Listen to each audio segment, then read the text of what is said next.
عاصفة قوية تضرب أروقة الاتحاد الإفريقي لكرة القدم خلال اجتماع المكتب التنفيذي للكاف الذي لم يكن اجتماعا عاديا، وهذا ما ذكرناه أمس. كان ساحة مواجهة، غضب واتهامات مباشرة. موتسيبي جلس 4 ساعات يتحدث عن نقطة واحدة فقط تتعلق بتقييم بطولة كأس أفريقيا الأخيرة، رغم أن جدول الأعمال كان يحتوي على بنود مهمة. لكن الاجتماع خرج عن السيطرة، الأعضاء قاطعوه مرارا، اعتراضات، احتجاجات وغضب علني. والأخطر من ذلك غيابات ثقيلة عن الاجتماع، بعضهم حضر عن بعد مثل صادي، والبعض الآخر غاب تماما عن الاجتماع مثل فوزي لقجع رئيس الجامعة الملكية المغربية.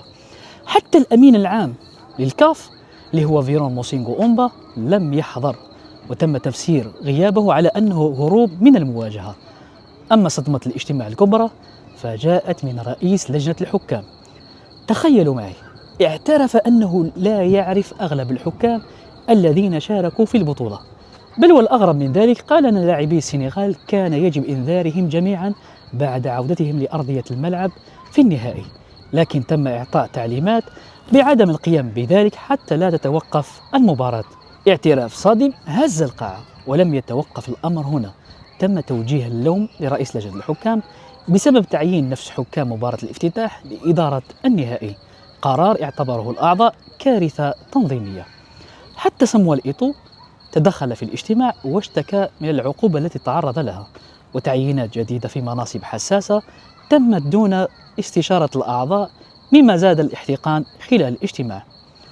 وفي أجواء مشحونة جدا اضطر موتسيبي لإنهاء الاجتماع والتوجه مباشرة للمؤتمر الصحفي.